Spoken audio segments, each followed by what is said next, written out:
Morning, welcome to our channel. আশা করি তোমরা ভালো আছো, আমিও খুব ভালো আছি। বাজে এখন 11:55, 12টা বাজতে 5 মিনিট বাকি। ব্লগটা শুরু করছি সকালবেলা। এখন উঠতে রোজই লেট হয়ে যাচ্ছে, নতুন করে আর কি বলবো। উঠে অনেক কাজকর্ম সারা হয়ে গেছে। রোদটা কি সুন্দর লাগছে, কি ইচ্ছা করে জানো তো এই রোদটা যখন দেখি না মনে হয় কি ছাদে গিয়ে একটু বসি, কিন্তু সেই উপায়টা আমার নেই। আমি যেতে চাইলে সিনটিও যাবে, আর সিনটি গেলে পরে ঘন্টু একা থাকবে। দেখো ঘুমোচ্ছে, ঘন্টু যা চিৎকার করবে, ও আমি শান্তিতে একটু রোদ পোয়াতেও পারবো না। আর এই দুদিন ধরে না এখানে বড্ড ঠান্ডা পড়েছে। ঠাকুর আসনটায় চোখ গেলেই না চোখটা যেন আটকে যায়। আমি মুগ্ধ হয়ে ঠাকুরকে দেখি। সব জায়গার ঠাকুরই এক, তবু নিজের ঘরের ঠাকুরটা যেন একটু বেশি প্রিয় হয়। যাই হোক, বাজে কথা না বলে তোমাদের সাথে কথা বলি। জামা কাপড় ভাঁজ করলাম, এখনো মানে বেশিরভাগ কাজটাই হয়ে গেছে, কিছু বাকি রয়েছে। জামা কাপড় যখন কাঁচা ধোয়া হয়েছে ওটা মেলতে হবে, আর ডাস্টিং করব, ঘর মুছবো, এই টুকটাক। আজকে রাত্রেবেলা আবার সিনটির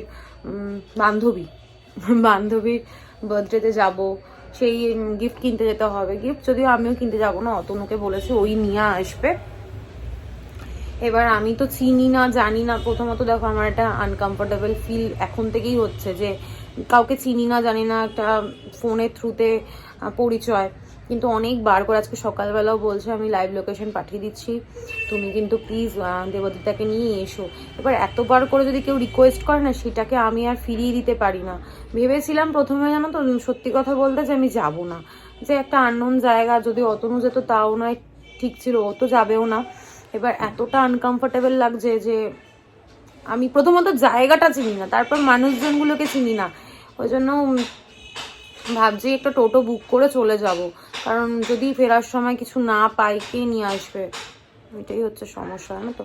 তারপর এতবার রিকোয়েস্ট করলো, তারপর আমি বললাম না রবিবার দিনও আমাদের একটা ইনভিটেশন আছে, বার্থডে। তো আমাদের ডাকছে, বার্থডে একটা ইনভিটেশন আছে, সেখানে হয়তো আমাদের যাওয়া, হয়তো কি যাওয়া হবে না। আমরা একটা প্ল্যান করছি, এখনই তোমাদেরকে বলছি না। যদি প্ল্যানটা হয় তো তাহলে যাওয়া হবে না, যদি প্ল্যান নাও হয় তবুও হবে না, মানে কোনোভাবেই হবে না। যে প্রথমত সানডে আমি কোনো ইনভিটেশন অ্যাটেন্ড করি না। একটা দিন অতনু সময় পায় তো আমি চেষ্টা করি ওর সঙ্গে সময়টা কাটানোর। সারাটা মানে সপ্তাহ তো প্রত্যেক দিন ওর মতো করে কাজ করে যায়, আর সারাটা দিন এত পরিশ্রম করে, পুরো সপ্তাহটা এত পরিশ্রম করে, সবটাই তো আমাদের জন্য। তো আমাদেরও উচিত, মা ফোন করছে, আমাদেরও উচিত একটা দিন ওকে দেওয়ার জন্য। তো আমি চেষ্টা করি। কই যাচ্ছিস? ওটা রেখে দে, বেসিনের ওখানে রেখে দে। সিনটির ব্রেকফাস্ট হয়ে গেছে, এখন যাই ওই ঘরে, আমিও খাওয়া দাওয়া করি। অতনু ব্রেকফাস্ট করে গেছে, আজকে রুটি আর আলু কুমড়োর তরকারি হয়েছে। দেখেই যেন আমার কেমন একটা লাগছে। খাওয়া তো দূরের কথা, যদিও আমি রুটি সকালবেলা খাই না, তোমরা জানো আমি ভাতই খাবো। এখন খেয়ে নেবো, খেয়ে না আর বসে থাকবো না, তাড়াতাড়ি করে কাজ করে নেবো, কারণ ঠান্ডা পড়েছে তো। যত বেলা হয় না প্রচন্ড কষ্ট হয় স্নান করতে, যতই গিজার থাকুক। আর আমি গরম জলে না স্নান করে পোষাতে পারি না, কেমন যেন মনে হয় একটা স্নান করিনি এরকম। ওই ঘরে বেডশিটটা চেঞ্জ করলাম, বললাম না অনেক কাজ করেছে আজকে। ফ্যানগুলো পরিষ্কার করলাম, আর আমি যেদিন শ্যাম্পু করার থাকে সেদিন আমি এগুলো সব করি। রান্নাঘরটা পরিষ্কার করলাম, আর একজন এখানে ব্যায়াম করছে। দেখো, ওকে বললাম বেসিনে রাখতো, বেসিনের উপরে রেখে চলে গেছে।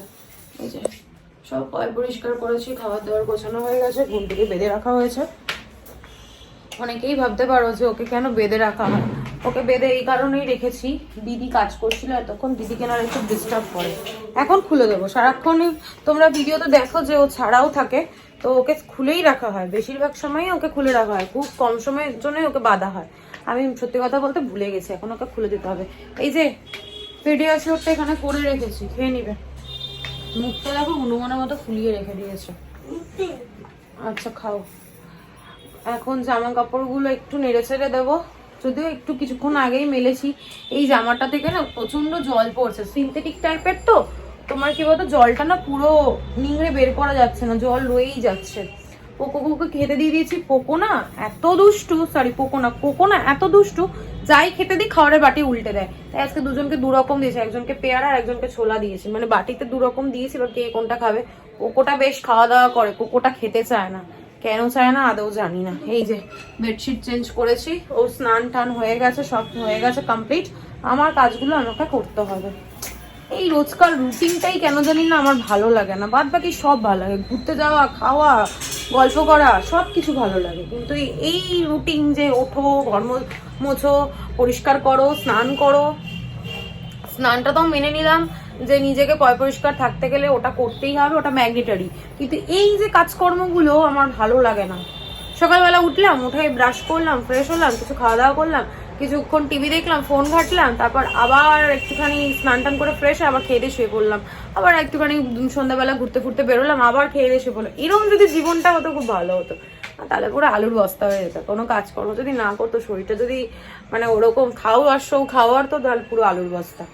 যাই হোক, চলো, অনেক বাজে বকবক করলাম, আর বাজে বকবক না করে সবার আপডেট দিয়ে দিয়েছি, আর বাজে বকবক না করে দিনটাকে শুরু করি, দিনটাকে না, সরি ব্লগটাকে শুরু করি, তোমরা দেখতে থাকো। আর লাস্টের কতটুকু বলতে যাবো, আর ফোনটা আমার সঙ্গে বিট্রয় করলাম, আর একটা ফোন বাজছে, এত আস্তে সাউন্ডটা যে তোমার শোনাই যায় না, খুব স্লো। যাই হোক, চলো তোমরা দেখতে থাকো আর সঙ্গে থাকো। এই কথাটা বলার জন্য আমাকে আবার ক্যামেরাটা অন করতে হলো, মেমোরি ফুল। এই হচ্ছে আজকে লাঞ্চ, মাছ ভাজা আমার, দেখো কেমন ভাবে রেখেছে সকালবেলা খাওয়ার জন্য। যদিও 3 পিস মাছ ভাজা আমি খাবো না, সিনটির একটা হয়ে গেছে। এখানে হচ্ছে ফুলকপি দিয়ে আলু দিয়ে ভাজা, আর হয়েছে ডিমের ঝোল। এই হচ্ছে ডিমের ঝোল, কি সুন্দর না দেখতে। এই রান্না বান্না খুব ভালো, রান্না বান্না যেমন দেখতেও সুন্দর হয়, খেতেও সুন্দর হয়। আগে দর্শনদারি, তারপর গুণ বিচারি, তাই না? বাজে এখন 3:35, স্নান টান করে একদম ফ্রেশ হয়ে গেছি। তো ভাবলাম কি কাজ বাজ কমপ্লিট করে একবারে ক্যামেরা অন করবো, আর কাজ শেয়ার করার মতো কিছু ছিল না, শুধু ওয়াশিং মেশিনে কটা জামা কাপড় পড়েছিল, ওগুলো মিললাম, ডাস্টিং করলে মায়ের সাথে গল্প করতে করতে কাজগুলো করে নিয়েছি। আর সময় নষ্ট করিনি, সময় নষ্ট করলে না লেট হয়ে যায়। এই যে 3:30-র মধ্যে আমি সবকিছু কমপ্লিট করে বসতে পেরেছি, এটাই হয়তো 4টে, 5টা, কখনো কখনো 6টাও বেজে যায়। ওই জন্য সময়টা নষ্ট করিনি, মায়ের সঙ্গে গল্প করতে করতে কাজ করে নিলাম, খাওয়া দাওয়া করলাম, করে তারপর মাকে ফোন করলাম, ব্যাস তারপরে কাজ করে নিয়েছি। সেটি অনেক লেটে ব্রেকফাস্ট করেছে, ওই জন্য ওকে লাঞ্চ দিইনি। সারাদিন ঝগড়া করে, একজন মারামারি করে আর একজন ঝগড়া করে। ও ব্রেকফাস্ট করেছে অনেক লেটে, ওই জন্য ওকে লাঞ্চ দিইনি। বউর খাওয়া হয়ে গেছে, ঘুমোচ্ছে, আর ইনি শুয়ে শুয়ে টিভি দেখছে, হোমওয়ার্ক করলো। তারপর থাক টিভি দেখ, আর কি করবি। তারপর বিকালবেলা আন্টি আসবে, কাজটা কমপ্লিট করে রাখ।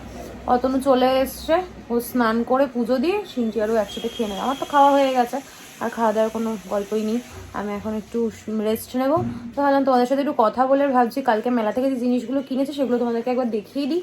কালকে টুসি দিয়ে আমাকে একটা কি বলবো সিনারি একটা গিফট করেছে মেলা থেকে, তো আমার খুব পছন্দ, যদিও আমি পছন্দ করেই নিয়েছি। টুসিদিকে আমি বারবার বললাম যে দিতে হবে না, দিয়েছে। তারপর টুকটাক কয়েকটা ইয়াররিং কিনেছে অফিসে পরে যাওয়ার জন্য, সেগুলো আবার আমি গিফট করেছি। মানে দেওয়া নেওয়া চলতেই থাকে, ভালোও লাগে। কিছু কারোর পছন্দ মতো যদি কাউকে কিছু দেওয়া যায় না, সেটা ভালোও লাগে। তো মাকে বলছিলাম কালকে, না মা কাপ কিনেছি। মা বলে তোর আর কাপ কেনা শেষ হবে না, একদিন দেখবি পুরো কাপে তোর ঘর ভরে গেছে। আমার এটা একটা ভালো লাগা যে একটা মেলায় গেলে পরে একটু কাপ কিনবো, গ্লাস কিনবো। কালকেও গ্লাস কিনেছি, কাপ কিনেছি, এইসবই কিনি আমি, উল্টোপাল্টা জিনিস যত সব। কিন্তু আমার ভালো লাগে। লোকের হয়তো মনে হতে পারে যে সবসময় কাচের গ্লাস আর কাপ কেনে, আমার ভালো লাগে। আমার শোকেসের মধ্যে পুরো ভর্তি থাকবে সুন্দরভাবে। আর কাচের জিনিস কি বলো, শয়ের উচ্চারণ হলো, কাচের জিনিস কি বলো তো, একটু টুক করে লাগলেই না ভেঙে যায়। তো ওই জন্য আমি একটুখানি স্টকে বেশি রাখতে চাই, যে টুকটাক যদি ভেঙেও যায় অসুবিধা যাতে না হয়। কি ঝগড়া করে দেখো। যাই হোক, চলো পরে দেখা হচ্ছে। যদি ভিতর থেকে এনার্জি আসে তাহলে জিনিসগুলো এখন দেখাবো, নাহলে বিকালে দেখাবো। গুড ইভিনিং, বাজে এখন 7:28। উঠেছি তখন প্রায় 6:45 মতো বাজে। উঠলাম, ফ্রেশ হলাম, তারপর দেখলাম বউর শরীরটা মানে ঠিক নেই, শরীরটা অস্থির করছিল কাল রাত থেকে। কালকে রাত্রেবেলাও একটুখানি কেমন যেন করছিল, শ্বাস নিতে অসুবিধা হলে যেরকম হয় ওরকম করছিল। আজকে দেখলাম ঘুম থেকে উঠে মানে অনেকটা বমি করে রেখে দিয়েছে, তো সেটাকে পরিষ্কার করলাম। তারপর আবার ফ্রেশ হলাম, হয়ে সন্ধে দিলাম, ঘর ঝাড় দিলাম, নিজে ফ্রেশ হলাম। তো হলো এখন অনেকটা সময় হাতে আছে, আমি বেরোবো 8:30, 9:30 নাগাদ। মামা দিয়ে আসবে, একটা টেনশন ছিল। তো মেলা থেকে যে জিনিসগুলো নিয়ে এসেছি তোমাদের সঙ্গে একটু শেয়ার করে দিই। দেখো এত কিছু আবার গিয়ে নিয়ে এসছি। এই সোনালি এবার বলছে তুমি আবার গিয়ে কিনেছো। মানে আমার দেখলেই না মনে হয় কি একটু, আমি যখন কালকে টুসিদের সঙ্গে মেলায় গেছি তখন আমি ভেবেই নিয়েছি যে আমি কিচ্ছু কিনবো না, মানে শুধু দেখবো। কিন্তু ওই যে মন আর মানে না, কালকেও আবার একটা এরকম কাঁচের একটা গ্লাস নিয়ে এসেছি।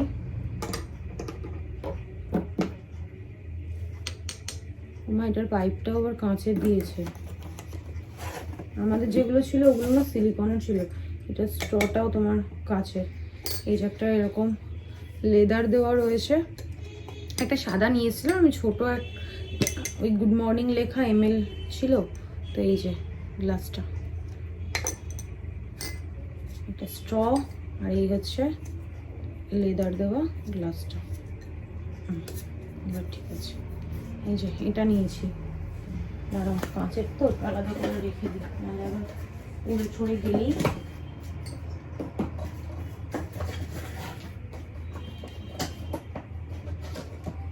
যেমন ছিল ওইভাবেই রেখে দিলাম, নাহলে পরে যদি আবার পড়ে ঠোরা যায় আর একটা বিপদ। আবার কালকে এনেছি কাপ। এই কাপগুলো না অনেক কমে পেয়েছি, অনেকটাই কম, মানে কি বলবো, প্রচুর কম। এই যে দেখো, পুরো হোয়াইট কালার, তার উপর একটা এটা কি বলবো গোল্ডেন কালার টাইপ। এইখানটা দেখো রাউন্ড করা রয়েছে। এই 6খানা আছে এর মধ্যে, 6খানা 100 টাকা নিয়েছে। কি সুন্দর দেখতে না, আমি আর লোভ সামলাতে পারলাম না, ওই জন্য নিয়ে নিয়েছি। আর নিয়েছি কাঁচের জিনিস তো ভয় লাগে। এই যে মাকে কিনে দিয়েছিলাম সেই গ্লাস, ওই গ্লাস আমি কত নিয়েছি, 4টে গ্লাস নিয়েছি। এগুলো তো 10 টাকা করে নিয়েছে, আগের দিন তোমাদের বললাম। এই হচ্ছে কাঁচের জিনিস। আর একটা জিনিস নিয়েছি, এই যে লাইট, ঘর সাজানো ফেরি লাইট। সুন্দর না দেখতে? আমার তো খুব ভালো লাগছে, কি সুন্দর। এটা বেশি দাম না, 50 টাকা নিয়েছে। খুব সুন্দর কালারিং, শোলা দেওয়া, আর ভিতরে একটা ফুল দিয়ে রেখেছে। আর ফেরি লাইটটা এইটা নিয়েছি। আর কিনেছি ইয়াররিং। এই হচ্ছে ইয়াররিংটা, একটা দেখেছো, দেখানোর আগেই পড়ে যায়। এই একটা, এটা না আমার ভীষণ ইউনিক লাগলো। এই যে দুটো, আর একটা নিয়েছি, 3টে ইয়াররিং কিনেছি। আমি একটু ছোট ছোট ইয়াররিং পরতে ভালোবাসি। সেই টুকটাক জিনিস ছিল। এখন রেডি হব, কি পরবো, কোথাও যাওয়ার থাকলে না আমি শুধু ভেবেই পাই না যে কি পরবো। ওয়ার্ড্রপে তখন কোনো রকম কোনো জামা কাপড়, আমি জানি প্রত্যেকটা মেয়ের সঙ্গে এরকম হয়, ঘরে জামা রাখার জায়গা নেই, জামা কাপড় রাখার জায়গা নেই, কিন্তু কোথাও বেরোনোর সময় মন মতো কিছু খুঁজেই পাওয়া যায় না। তা আমি ওই জিন্স টপটাই বেছে নিলাম, কারণ ওটাই খুব ইজি ক্যারি করার জন্য আর কমফোর্টেবল। ওই ঠান্ডার মধ্যে না পায়ে খুব ঠান্ডাও লাগে। সবাই বলে যে কানে ঠান্ডা লাগে, গায়ে ঠান্ডা লাগে, পায়ে অত ঠান্ডা লাগে না। বাবা, আমার তো পায়ে, মাথায়, গায়ে সব জায়গাতেই ঠান্ডা লাগে। চলো, আর পরে দেখা হচ্ছে, রেডি হয়নি, তারপর দেখা হচ্ছে। সিনচির পড়াটা হোক, তারপর ও রেডি হবে। ওর রেডি হতে আর কতক্ষণ, 2-5 মিনিট লাগবে। মামা দিয়ে আসবে। আমি না একা যাওয়ার ভরসা পাচ্ছি না, সেই অনেকটা দূর তো।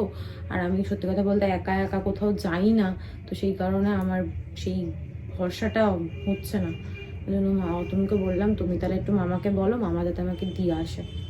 চলো, আবার পরে দেখা হচ্ছে। ও, তোমাদের তো বলাই হয়নি, সানায়ের বার্থডেতে যে গিফটটা, সেটা অতনু কিনে মামার কাছে পাঠিয়ে দেবে।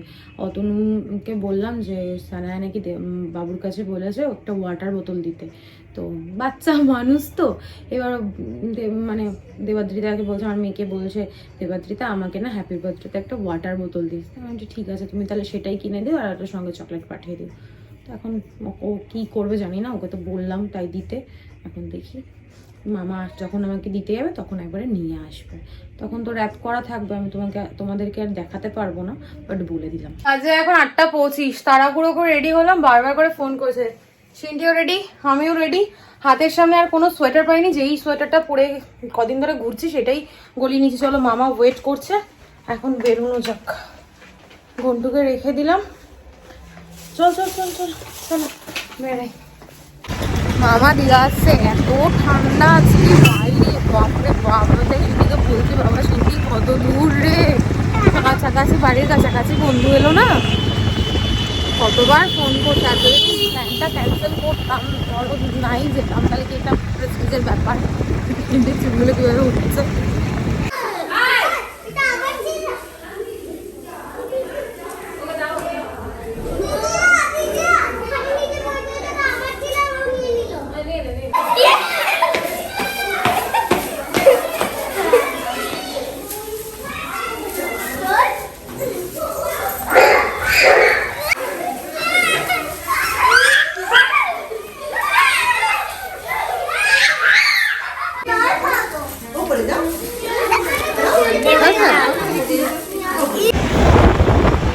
আমাদের সেলিব্রেশন কমপ্লিট। কি ঠান্ডা লাগছে। হ্যাঁ বাড়ি গিয়ে বলবো মা, প্রচন্ড ঠান্ডা লাগছে। আর মা এত লেট করে এসছে, 10:30 বেজে গেল। একটা আননোন জায়গা, প্রচন্ড আনকমফোর্টেবল লাগছিল। সবাই চলে গেছে, শুধু আমি বসে রয়েছি, কিরকম লাগছে। চলো বাকিটা বাড়িতে গিয়ে বলছি। প্রচন্ড ঠান্ডা, প্রচন্ড ঠান্ডা। একটা টুপি নিয়ে আসলে ভালো থাকে। টুপি পরে এসছে টুপি, আর আমার নেই, আমাকে ঠান্ডা লাগছে। বাজে এখন 10:45, আর এই বাড়ি আসলাম। ওখানে গিয়ে ওরা খেলাধুলো করছিল, সেই ভিডিওটা আমি করেছি। খাওয়া দাওয়ার কোনো ভিডিও করিনি, কারণ নতুন গেছি একটা অপরিচিতর বাড়িতে, এমন একটা আনকমফোর্টেবল লাগে। তারপর সবাই ক্যামেরা ফ্রেন্ডলি হয় কি হয় না, ওই জন্য আমি ক্যামেরা অন করিনি। ডিনারে আজকে মেনুতে ছিল হচ্ছে মাটন বিরিয়ানি, চিকেন চাপ, আর ফার্স্টে ফিশ ফ্রাই, স্যালাড যেগুলো থাকে আর কি সেগুলো, তারপর কেক, কোল্ড ড্রিঙ্কস, তারপর ফিশ না সরি ওটা চিকেন বল ছিল না বাবা, চিকেন বল এগুলো। ফিশ ফ্রাই বলেছি, চিকেন বল এসব ছিল। ব্যাস এই তো এখন চেঞ্জ করবো। যা চলে যা, তুই চলে যা, আগে যা, আগে গিয়ে করে আয়, যা আগে টয়লেট করে আয়। তারপর সিনটিকে রিটার্ন গিফট দিয়েছে। এই হচ্ছে রিটার্ন গিফট, তোমাদের পরেও খুলে দেখাবে, আমি খুলে দেখাতে পারবো না। আর মেলা থেকে কেনা জিনিসের মধ্যে আমি এই মেন জিনিসটাই তোমাদেরকে দেখাইনি। ওই যে দেখো পেপারে মোড়ানো, ওটা হচ্ছে টুসিদি দিয়েছে। ওটা আমি ফ্রেশ হয়ে সব কাজকর্ম কমপ্লিট করে তারপর তোমাদেরকে দেখাচ্ছি। বাজে এখন 12টা, পুরো 12টাই বাজে। কালকে আমরা যাচ্ছি বেরু। কি আনন্দ হচ্ছে অতনু। আজকে বিকালবেলা আমাদের প্ল্যান হলো, তোমাদের সকালবেলায় বলছিলাম, দুদিন ধরেই প্ল্যান হচ্ছে যে যাবো কি যাবো না, কনফার্ম ছিল না। আজকে দুপুরবেলায় বললো কি চলো কালকে দুপুরবেলা আমরা বেরিয়ে যাই, একটুখানি কাছাকাছি কোথাও ঘুরে আসি। কাছাকাছি মানে তো দীঘা, তাজপুর, মন্দারমণি। হ্যাঁ তাজপুর যাচ্ছি। আর এই হচ্ছে আমাদের লাগেজ। আমরা প্রথমে ঠিক করলে মৌসুমি আইল্যান্ড যাব। একটাও রুম নেই, মানে এখন তো পুরো ছুটি। কালকে হচ্ছে শনিবার, আজকে থেকে মানে ছুটি শুরু, শুক্র শনি রবি 3 দিন পর ছুটি। তো সবাই ঘুরতে চলে গেছে, ওই জন্য কোনো রুম নেই। এই হচ্ছে লাগেজ, এখনো গোছানো হয়নি, কিন্তু সব ফাঁকা। এই যে সব ফাঁকা, এগুলো কিচ্ছু গোছানো হয়নি। অতনু করছে এখন ডিনার। ঘর দোর সব পরিষ্কার করলাম। মানি প্ল্যান্টের এটা না চেঞ্জ করে দিলাম, এই জারগুলো ছিল এক্সট্রা, এখন তো আর এগুলোতে খাবে না সিনটি, ওই জন্য জারগুলো কাজে লাগিয়ে দিলাম। আর তোমাদেরকে দেখাচ্ছি সিনটির রিটার্ন গিফট। আর টুসিদি কিনে দিয়েছিল সেই সিনারি না, ওই ঘোড়া ছুটছে এরকম, হ্যাঁ এরকম একটা জিনিস। চলো ফোনটা স্ট্যান্ডে লাগিয়ে নিই, তারপর দেখিয়ে ব্লগটা এন্ড করছি। রান্না দিদিকে ফোন করে বারণ করে দিলাম আসতে।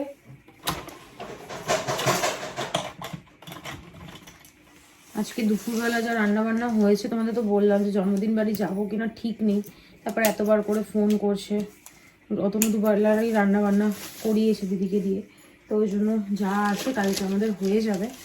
আর বাইরে বেরিয়ে কিছু খেয়ে নেবো যদি কম টম পড়ে আর কি। দিদি আসবে, কাজকর্ম করবে, তারপর লাগেজ গুছাবো। এই দেখো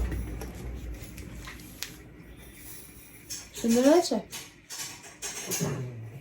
এই দেখো এটা কিনে দিয়েছি টুসিদি, সুন্দর হয়েছে, সুন্দর হয়েছে না?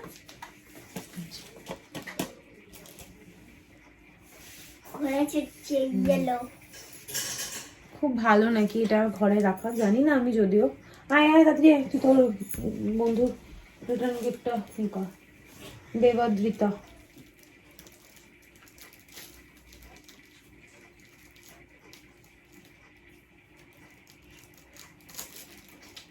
ওগুলো তুই লিখেছিস? হ্যাঁ, ও কি করে জানবে? আগে স্পেলিং বলেছিলাম। মোটেই না, আমি খুলে ফেলছি। না না তুই খোল, আয় ক্যামেরার সামনে, নাহলে খুলবি কি করে? একটু পিছিয়ে যাও, বুঝতে পারবে না তো তোমাকে, তাহলে আস্তে আস্তে খুলতে হয়, আস্তে আস্তে। দাঁড়াও দাঁড়াও, কত সুন্দর করে গিফটটা র্যাপ করেছে। প্লেডো, কি প্লেডো। ক্লে, এই দেখো এটা হচ্ছে দেবাদ্রিতা রিটার্ন গিফটের। চুল টুলগুলো ইগনোর করবো, পাগলের মতো লাগছে। চল এখনই পরে যাচ্ছি। যা শুয়ে পড়। যাই হোক চলো, আর বাজে বকবক না করে আজকের ব্লগটা আমি এখানেই এন্ড করছি। আজকের ব্লগে দেখানোর মতো কিছু নেই, বলার মতো কিছু নেই। ততক্ষণ তোমরা সুস্থ থেকো, ভালো থেকো। কালকে দেখা হচ্ছে নতুন একটা ব্লগের সঙ্গে। আজকের ব্লগে যদি কিছু ভালো লেগে থাকে প্লিজ লাইক করে দিও, কমেন্ট করে দিও, শেয়ার করে দিও, অ্যান্ড সাবস্ক্রাইব করে দিও। Dinner complete. এখন আমিও শুয়ে পড়বো, শরীরটা আর ভালো লাগছে না। ওই যে বললাম তোমাদেরকে, নতুন জায়গা, কাউকে চিনি জানি না, তো ওই জন্য সেরকমভাবে ভিডিও করতে পারিনি। ওদের খেলাধুলোটাই একটু রেকর্ড করেছি, এইটুকু। চলো, গুড নাইট, টাটা।